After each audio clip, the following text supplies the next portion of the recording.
예, 반갑습니다. 오늘 우리에게 주신 하나님의 말씀입니다. 히브리서 2장 14절 15절. 오늘 세 가지의 죽음에 대해서 얘기를 하겠습니다. 히브리서 2장 14절 15절을 제가 먼저 읽습니다.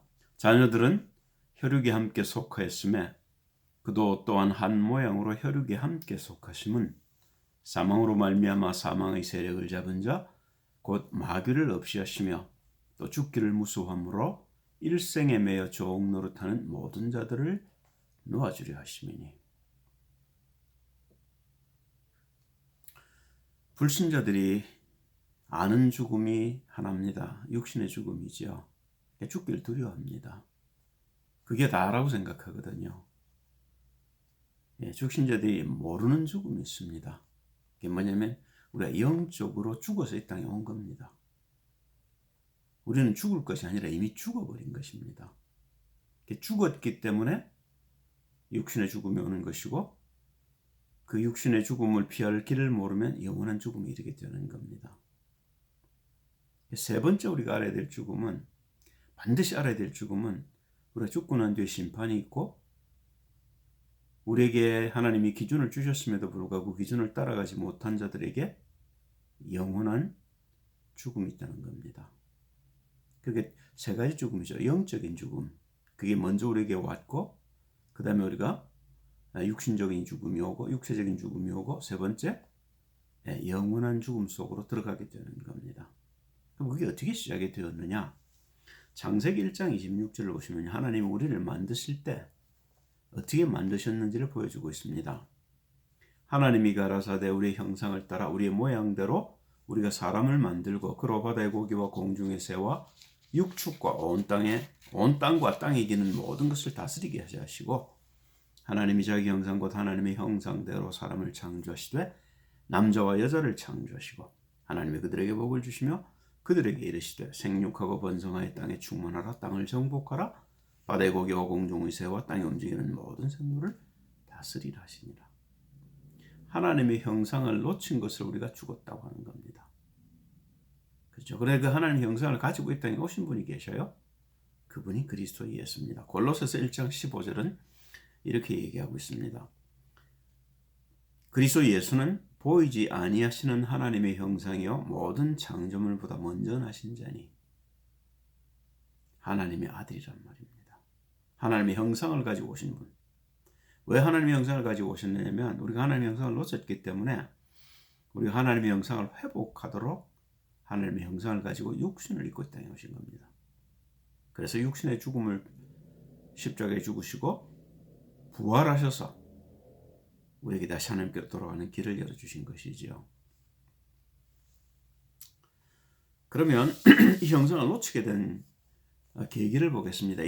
창세기 2장 15절 17절입니다. 그 전에 먼저 하나 할 게 있습니다. 바울은 이 사실을 잘 알았지요. 영적으로 죽었다는 것을. 그리고 그리스도 예수께서 하나님의 형상이라는 걸 알았습니다. 골로새도 바울이 쓴 거니까요. 그래서 바울의 한 가지 소원이 뭐냐면 자기가 만난 모든 제자들 하나님의 말씀을 듣고 믿고 따라오려는, 그래서 그리스도 예수를 통해 영생에 들어가고자 하는 자들을 위해서 했던 일이 있습니다. 이게 뭐냐면 갈라디아 4장 19절입니다. 나의 자녀들아 너희 속에 그리스도의 형상이 이루기까지 다시 너희를 위하여 해산하는 수고를 하나니, 생명을 낳는 수고란 말입니다. 그렇죠. 그런데 해산하는 고통이 여자들이 어마어마하게 아프다고 그러는데 그건 우린 잘 모르고요. 그러나 그런 고통보다 더한 고통이겠죠. 그런 고통으로라도 사람들을 그리스도 형상을 회복하도록 바울이 도왔다는 말입니다. 그게 우리 제자들이 해야 하는 일인 것입니다. 놓치게 된 동기가 있습니다. 창세기 2장 15절 17절을 보시면 여호와 하나님이 그 사람을 이끌어 에덴 동산에 두사 그것을 다스리며 지키게 하시고 여호와 하나님이 그 사람에게 명하여 가라사대 동산 각종 나무의 실과는 내가 임의로 먹되 선악을 알게 한 나무의 실과는 먹지 말라, 네가 먹는 날에는 정령 죽으리라 하시니라. 이걸 먹고 죽어버린 겁니다. 그죠? 우리가 불신자들이 생각하듯이 육신적인 죽음은 죽음이라고 생각하는 사람에게는 이 죽음이 안 보이는 거죠. 왜냐하면 아담과 이브가 그걸 따먹고도 안 죽었거든요. 그런데 영적으로 죽어버린 겁니다. 그걸 우리가 모르는 겁니다. 창세기 2장 25절과 3장 7절에 어때서 그이들이 말씀을 놓치게 됐는지를 보게 됩니다. 창세기 2장 25절 3절 7절이죠. 아담과 그 안에 두 사람이 벌거벗었으나 부끄러워 아니하니라. 부끄러움이라는 개념이 없었던 겁니다. 그죠? 그런데 선악과를 따먹고 난 뒤에 그 무언가가 들어왔어요. 그 보겠습니다. 여호와 하나님의 지으신 들 짐승 중에 뱀이 가장 간교하더라. 뱀이 여자에게 물어 가로되 하나님이 참으로 너희더러 동산 모든 나무의 실과를 먹지 말라 하시더냐.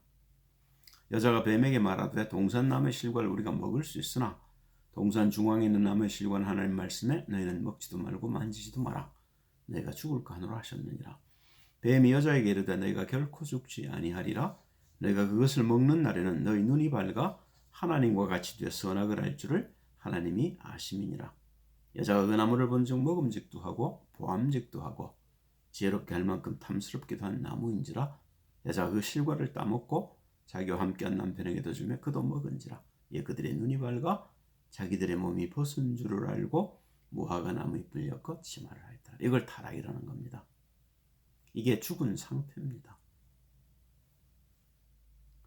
그러니까 어떤 일이 일어나냐면 창세기 3장 23절 24절에 상징적인 것입니다만은 하나님이 우리 눈에 보이도록 알도록 이런 비유를 들어주신 겁니다. 여호와 하나님이 에덴 동산에서 그 사람을 내어보내어 그의 근본된 토지를 갈게 하시니라. 이같이 하나님이 그 사람을 쫓아내시고 에덴 동산 동편의 그룹들과 두루 도는 화염금을 두어 생명나무의 길을 지키게 하시니라. 하나님께 돌아가는 길이 막혀버렸단 말입니다. 그런데 하나님께서 우리를 그냥 두지 아니하시고 하나님이 우리를 사랑하셔서 길을 내셨죠. 로마서 5장 8절에서 바울은 이렇게 얘기하고 있습니다.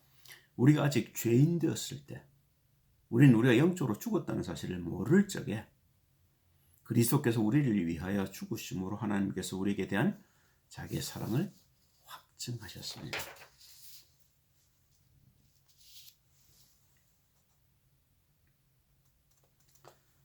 그러시고 하나님이 범죄한 인간들에게 만족기를 주시죠. 창세기 3장 15절입니다. 예언이죠.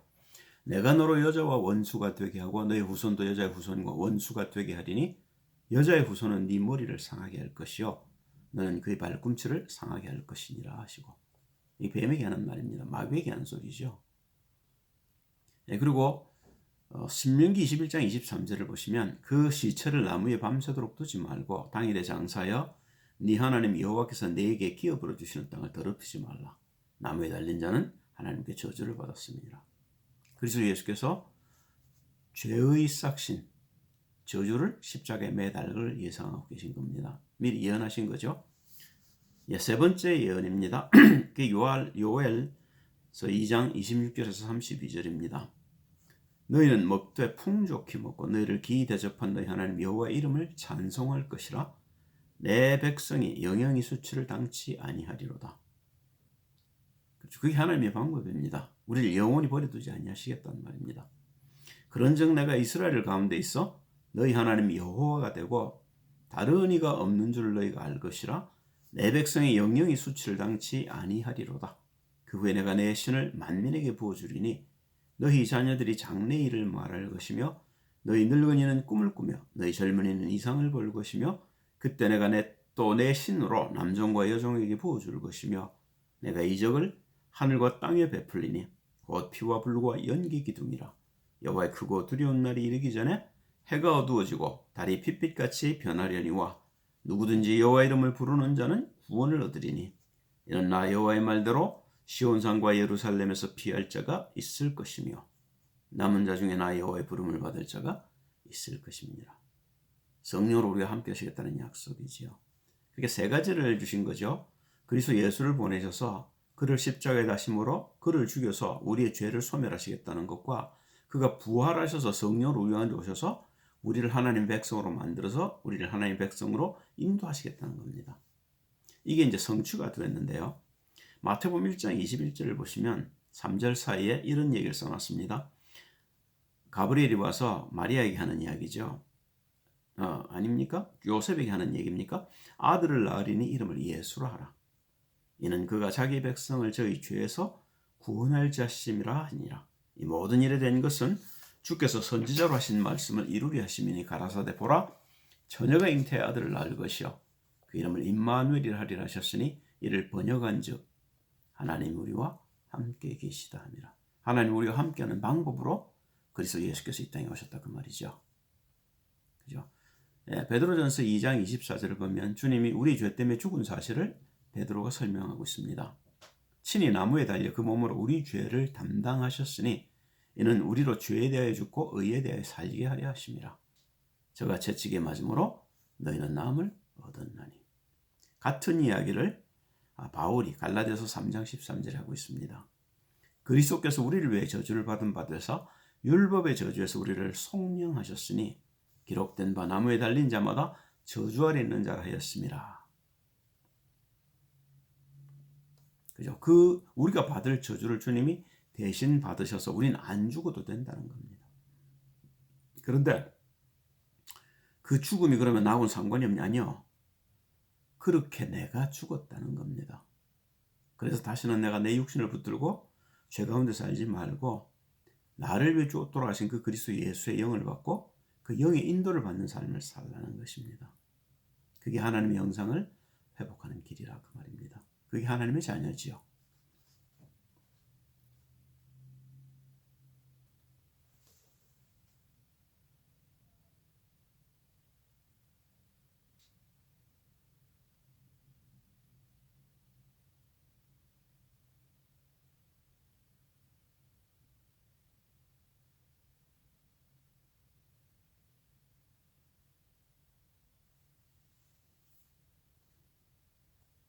예, 제가 이 본문을 조금 잘 못 적어 놨네요.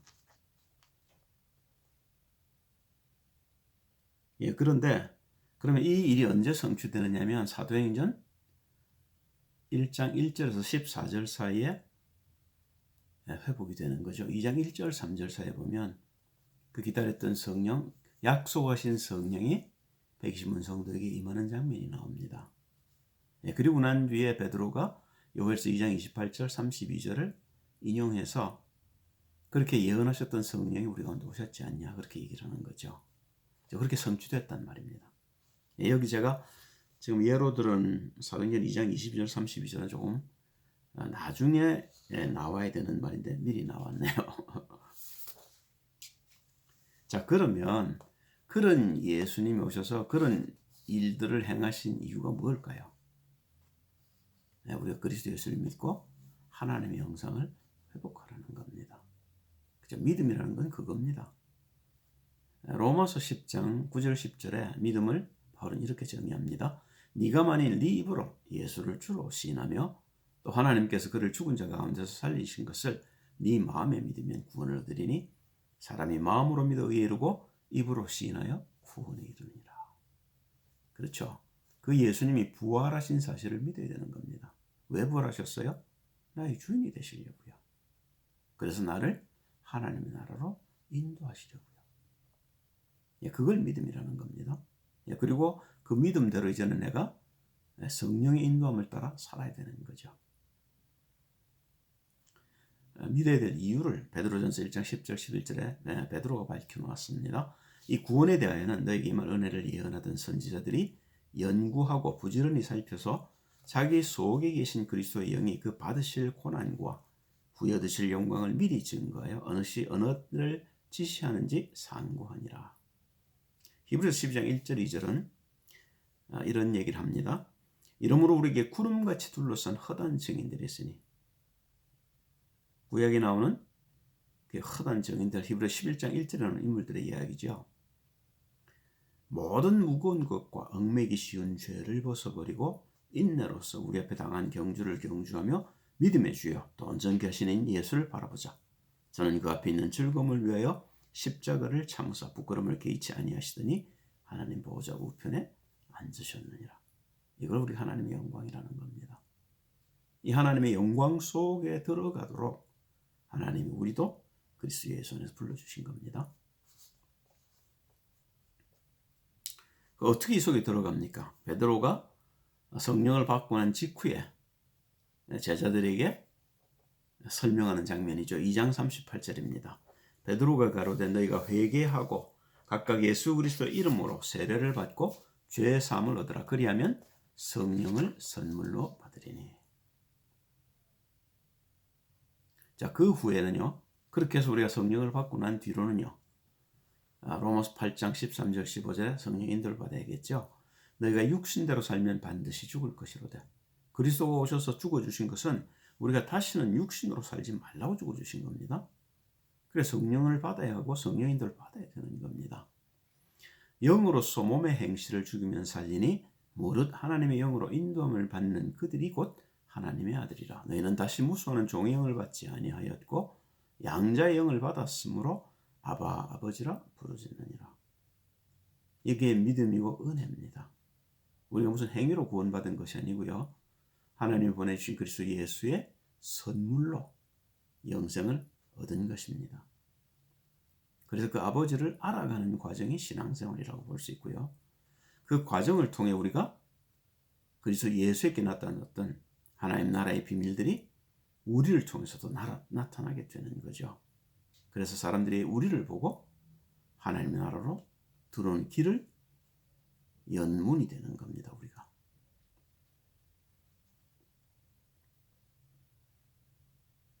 그럴 적에 우리에게 주신 권세가 나타납니다. 요한복음 14장 13절 14절이죠. 너희가 내 이름으로 무엇을 구하든지 내가 시행하리니 이는 아버지로 하여금 아들을 인하여 영광을 얻으시게 하려 함이라. 내 이름으로 무엇이든지 내게 구하면 내가 시행하리라. 근데 왜 우리가 기도해서 응답을 못 받습니까? 이런 약속을 해놓으셨음에도 불구하고요. 그게 우리가 정말로 발견해야 될 것들입니다. 기도의 방향을 틀리게 잡았기 때문에 그렇습니다. 우리 하나님 뜻을 모르기 때문에 기도 응답을 못 받는 것이고, 이번 기도 응답을 받는다 할지라도 그건 사실은 하나님과 상관이 없는 것입니다. 야고보서 4장 1절 3절을 야고보가 기도에 대해 정의해 놨습니다. 너희 중에 싸움이 어디로 다툼이 어디로 쫓아나느냐? 너희 지체 중에서 싸우는 정욕으로 쫓아나는 것이 아니냐? 너희가 욕심을 내어 뒀지 못하고 살인하며 시기하여도 능히 취하지 못하나니 너희가 다투고 싸우는도다. 너희가 알지 못하면 얻지 못하면 너희가 얻지 못하면 구하지 아니하며 구하여도 받지 못하면 정욕으로 쓰려고 잘못 구함이니라. 우리가 잘못 구하는 것도 주실 때가 있습니다. 그런데 그런 구함을 통해서 우리가 받았을 때는 하나님 살아계신 것을 깨달으라는 것이죠. 그리고는 바른 기도 속으로 우리가 들어가도록 주님 우리를 인도하실 겁니다. 그죠? 무엇인지 구하면 주셔요, 사실은요. 그런데 그걸 가지고 언제든지 그럼 우리 육신대로 살도록 정욕을 향해서 구하냐? 그렇지 않단 말입니다. 그죠? 이제부터는 내가 구하는 비밀을 알게 됩니다. 그게 이제 출애굽기 14장 13절을 보시면 고전에요. 네, 고전입니다. 고전에 이제 결론을 보면, 그래서 우리가 하나님을 만나고 하나님의 인도를 받고 성령의 충만함 속으로 들어가게 되면 우리에게 나타나는 세 가지 증거가 있습니다. 그 첫째가 뭐냐면 데살로니가전서 1장 1절 3절입니다. 바울과 실로아노와 디모데는 하나님 아버지와 주 예수 그리스도 안에 있는 데살로니가인의 교회에 편지하노니 은혜와 평강이 너에게 있을지어다. 우리가 너희 무리를 인하여 항상 하나님께 감사하고 기도할 때 너희를 말함은 너희의 믿음의 역사와 사랑의 수고와 우리 주 예수 그리스도에 대한 소망의 인내를 우리 주 하나님 아버지 앞에서 쉬지 않고 기억함이니. 이 세 가지가 나타납니다. 믿음의 역사와 사랑의 수고와 소망의 인내입니다. 그죠? 그 어떤 믿음의 역사가 일어날까요? 출애굽기 14장 13절 14절을 보면 모세가 백성에게 이르되 홍해 앞에 섭니다. 너희는 두려워 말고 가만히 서서 여호와께서 오늘날 너희를 위해 행하시는 구원을 보라. 너희가 오늘 본 애굽 사람을 또다시는 영원히 보지 못하리라. 여호와께서 너희를 위해 싸우시리니 너희는 가만히 있을지니라. 우리가 하나님의 왕국을 향해 가는 길에 우리의 구하는 모든 것들이 응답된다는 말입니다. 가난을 가는 사람들에게 준비해 놓은 응답들입니다. 그죠? 이런 응답들을 우리가 받을 수 있다는 말입니다. 자, 이런 응답을 받게 되면 어떻게 되겠어요? 당연히 이런 응답을 받지 못하는 자들 우리가 도울 수 있게 되죠. 그게 사랑의 수고입니다. 신명기 34장 1절 4절을 보면요. 모세가 모압 평지에서 느보산에 올라 여리고 맞은편 비스가산 꼭대기에 이르매 여호와께서 길앗 온 땅을 단까지 보이시고 또 온 납달리와 에브라임과 므낫세의 땅과 서해까지 유다 온 땅과 남방과 종려의 성읍 여리고 골짜기 평지를 소알까지 보이시고 여호와께서 그에게 이르시되 이는 내가 아브라함과 이삭과 야곱에게 맹세하여 그 후손에게 주리라 한 땅이라 내가 네 눈으로 보게 하였거니와 너는 그리로 건너가지 못하리라 하시매. 모세는 건너가도 되고 안 건너가도 됩니다. 이미 하나님과 동행하고 있고 이 사실은 우리에게 보여주시기 위해서 주시는 겁니다. 모세는 이미 구원을 받았습니다. 하나님과 동행하고 있고요. 그런데 특별히 여기서 모세는 못 들어간다고 얘기하는 이유가 있습니다. 우리를 그리로 인도하실 것은 복음입니다. 여호수아가 우리를 요단을 건너게 한다 그 말입니다.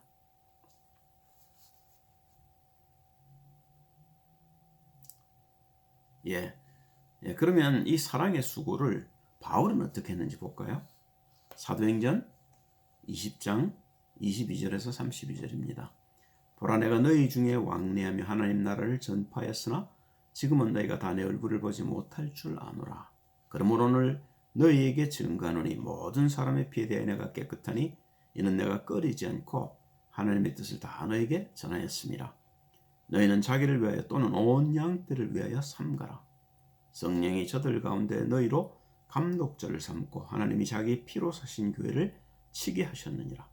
내가 떠난 후에 흉악한 이리가 너희에게 들어와서 그 양떼를 아끼지 아니하며 또한 너희 중에서도 제자들을 끌어 자기를 좇게 하려고 어그러진 말을 하는 사람들이 일어날 줄을 내가 아노니 그러므로 너희가 일깨어 내가 3년이나 밤낮 쉬지 않고 눈물로 각 사람을 훈계하던 것을 기억하라. 지금 내가 너희를 주와 및 그 은혜의 말씀에 부탁하노니 그 말씀이 너희를 든든히 세우사 거룩히 하심을 입은 모든 자 가운데 기업이 있게 하시리라. 내가 아무의 은이나 금이나 의복을 탐하지 아니하였고 너희 아는 바에 이 손으로 나와 내 동행들이 쓰는 것을 당하여 범사에 너희에게 모본을 보였나니 곧 이같이 수고하여 약한 사람들을 돕고 또 이 주 예수의 친히 말씀하신 바 주는 것이 받는 것보다 복이 있다심을 기억하여야 할지니라. 3년이나 쉬지 않고 그리스도 예수의 형상을 회복하도록 도왔단 말입니다. 그런데 그 중에 너희 중에서도 자기를 좇게 하려고 어그러진 말을 할 자가 나올 거라고 얘기를 합니다. 그 말은요, 그리스도의 형상 회복하기가 쉽지 않다는 겁니다. 그러면요, 포기합니까? 아니요. 여러분과 저는 우리가 만나는 모든 연약한 백성들을 그리스도의 형상을 회복할 때까지 도와야 되는 겁니다. 그것 때문에 주님이 우리를 부르시고 지금까지 은혜를 주신 겁니다. 그리고 그게 우리가 해야 할 일인 것입니다. 왜요? 그래서 우리가 소망을 가지고 인내하는 겁니다. 어떤 소망입니까? 고린도전서 15장 20절 22절이죠. 그러나 이제 그리스도 예수께서 죽은 자 가운데서 다시 살아 잠자는 자들의 첫 열매가 되셨도다. 우리가 이제 둘째, 셋째 열매가 되겠다 그 말이죠. 사망이 사람으로 말미암았으니 죽은 자의 부활도 사람으로 말미암는도다. 아담 안에서 모든 사람이 죽은 것 같이 그리스도 안에서 모든 사람이 삶을 얻으리라. 이게 소망이란 말입니다. 그렇죠? 그러니까 로마서 8장 23절 25절 바울이 다른 말로 이렇게 표현해 놨습니다. 이뿐 아니라 또한 우리 곧 성령의 처음 익은 열매를 받은 우리까지도 속으로 탄식하며 양자될 것 곧 우리 몸의 구속을 기다리느니라. 우리가 소망으로 구원을 얻었음에 보이는 소망이 소망이 아니니 보는 것을 누가 바라리요? 만일 우리가 보지 못하는 것을 바라면 참음으로 기다릴지니라.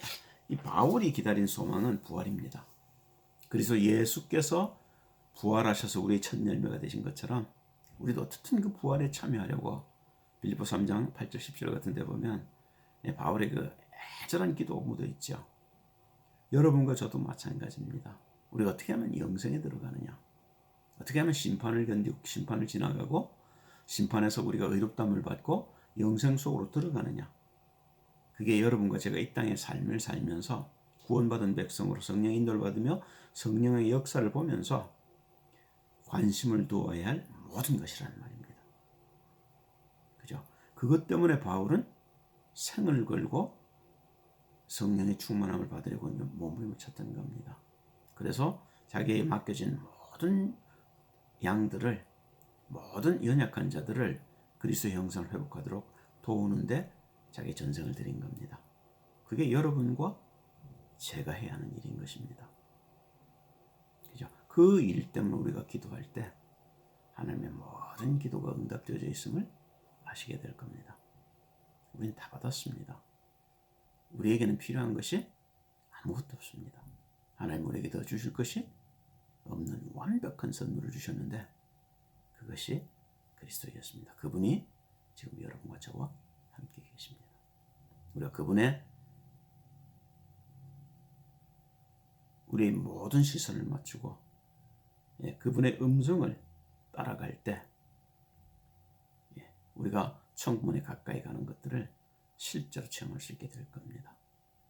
그죠? 그러면 우리가 할 일은 하나밖에 없는 거죠. 다른 사람들이 이 길을 갈 수 있도록. 그래서 그분들이 바울이 누렸던 하나님의 나라의 비밀, 지금 우리가 누리는 하나님의 비밀들을 누릴 수 있도록 도우는 겁니다. 그래서 주님이 여러분과 저를 부르신 겁니다. 그 외에 우리가 신경을 써야 할 것은 사실은 없는 겁니다. 기도하겠습니다. 주님, 은혜를 감사드립니다. 우리의 눈을 여셔서 우리가 가는 길을 밝히 보여주시고, 그래서 우리가 다른 것에 신경을 쓰지 않냐고 오직 하나님의 나라와 하나님이 우리를 불러주신 그 부르심의 소망 속에서 우리를 부르신 그 소망을 이루는 일에 우리를 드릴 수 있게 해주시니 감사드립니다. 우리 가는 곳마다 빛이 비치게 하시고 그 빛을 보는 사람마다 하나님 나라로 회복되어지는 비밀을 보게 하옵소서. 주님을 찬양합니다. 주 예수 그리스도 이름으로 기도합니다.